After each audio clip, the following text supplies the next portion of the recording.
everyone, and welcome to Lesson 10 in this beginner watercolor series. Today we're going to paint this colorful row of houses. In this lesson, I encourage you to just experiment with any colors on your palette that you think might go together, and whatever takes your fancy with regards to what color scheme to use on the houses. I'm going to mix two complementary colors on each house to get a little bit of a texture to it. On this first house, I've mixed together initially some cold pink, light red and permanent rose to get a brick red sort of color. I'm going to put that down in a very watered down consistency over the whole surface of the first house, omitting the windows and doors. And then, so that I don't have a flat texture to that wall, I'm going to add some permanent violet to the color that's already in the palette, and then drop that in around the surface of the wall. That's going to give the wall a nice mottled, textured effect. I'm going to skip the next house over and start working on the third house along. I'm going to add some Van Dyke Brown to the purple color that's already in my palette, and that'll give it more of a brownstone color. And then I'm going to mix the complementary color to that's going to go with it by mixing up a gray out of cobalt blue and burnt sienna. As I said, you use whatever color combinations you wish in this painting. I'm just aiming on each house to do a lighter base color underneath with a darker complementary color to do the mottled effect on top. So you can work along with me and have a look at what I do. I'm going to repeat this base and mottled shadow color on top for all of the houses, working on every second house from left to right and then starting again from left to right.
I am liking the look of those houses now that they are completely dry.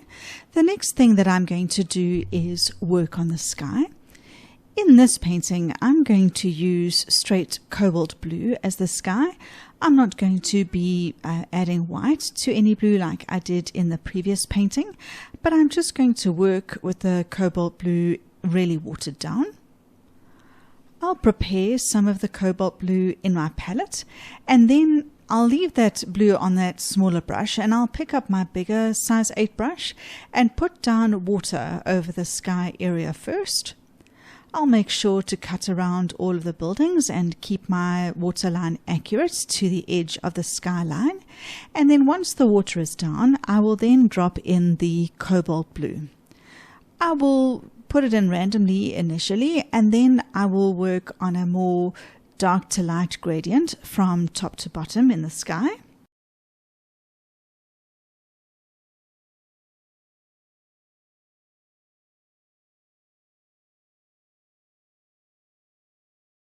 Once the cobalt blue is down, I will then use tissue paper, like I did in the previous painting, to blot out some clouds.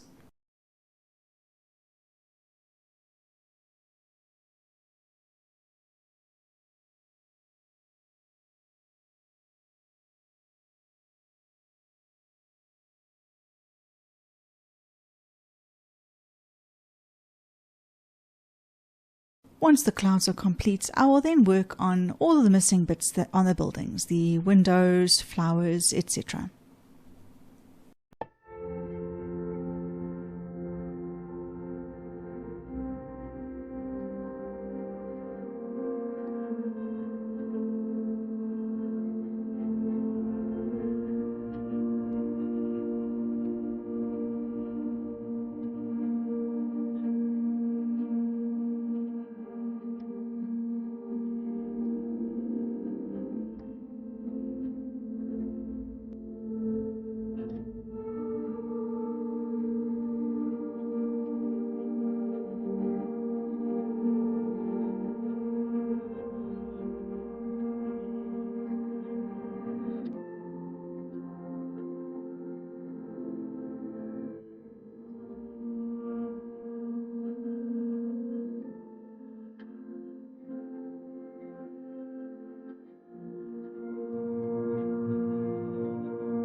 As we approach the end of this final painting, I would like to take the opportunity to thank you for joining me on this beginner's 10-part series. I hope that you have enjoyed it and that you have obtained value from the course. I would love to hear your feedback in the comments section. And there's the finished sketch. Thank you so much for joining me today, and I'll see you in the next course. Bye for now.